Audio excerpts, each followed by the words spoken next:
Why do some people love difficult games and why do others just hate them? So many reviewers nowadays love to rag on how retro games just aren't fun because they're too difficult. That there are so many hidden secrets that you can't complete the game without finding them all. And that the endings are just non-existent or they just suck. Well, yeah, some games are pretty bad because of those. But today, I'm going to show you a good game that has no continues, 21 really difficult levels, and secrets that you may never discover. And it's a really good game. And yes,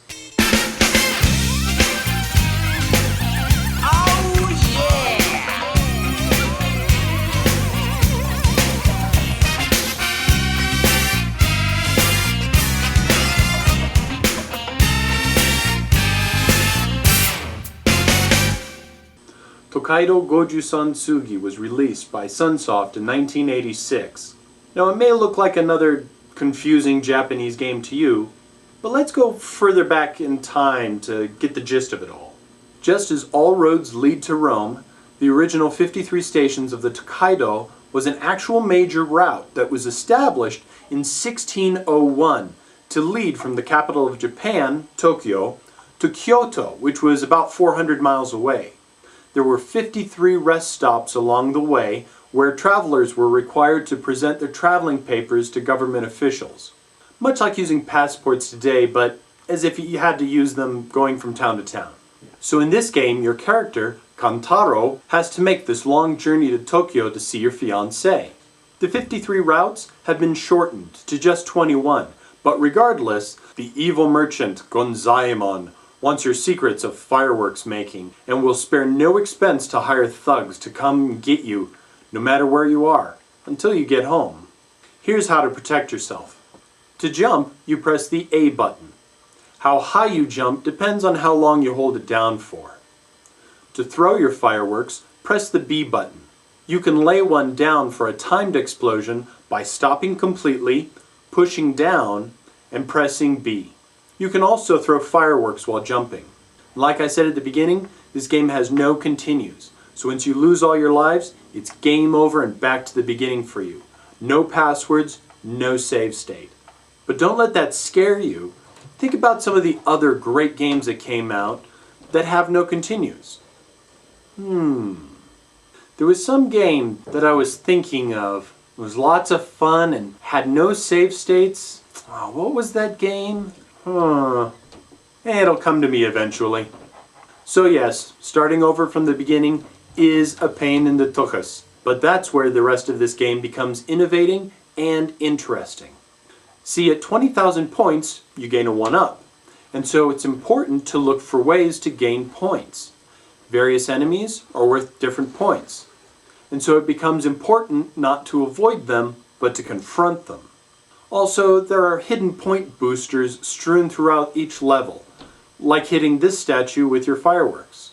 Also, the items you pick up are incredibly important.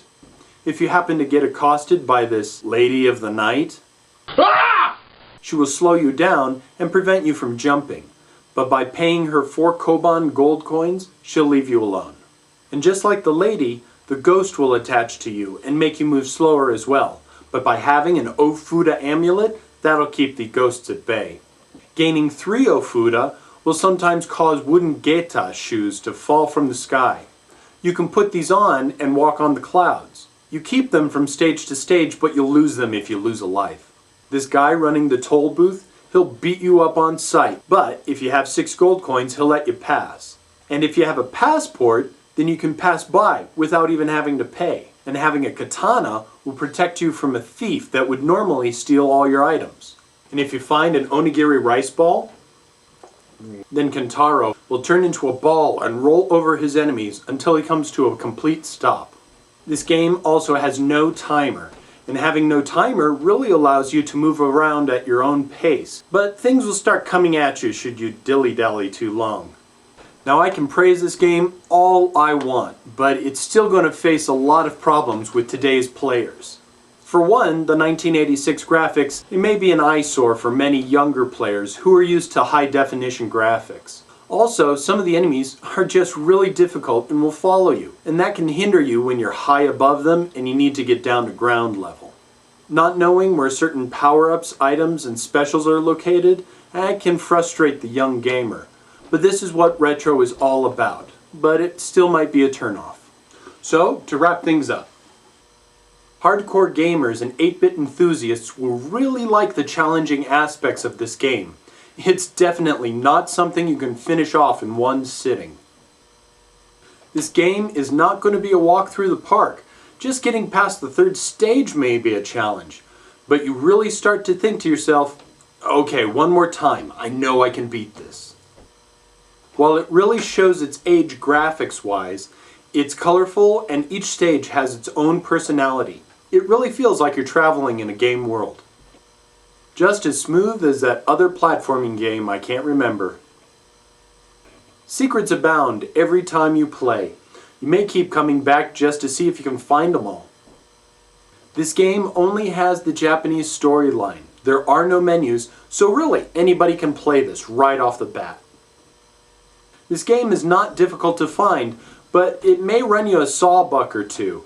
I got the game box and manual for about 18 bucks. Now honest, I really do try and find problems with these games when I review them. I don't want to seem too much of a fanboy. But this time, it was really tough to try and find bad things. Sunsoft really hit a home run when it came to this game, with good controls and an interesting concept.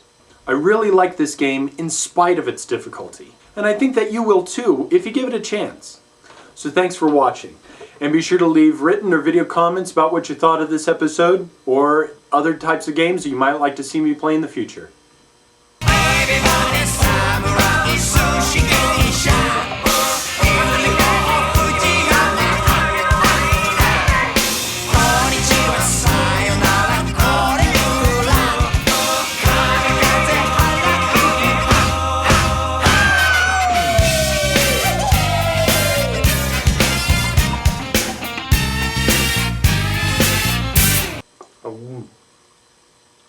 How about what?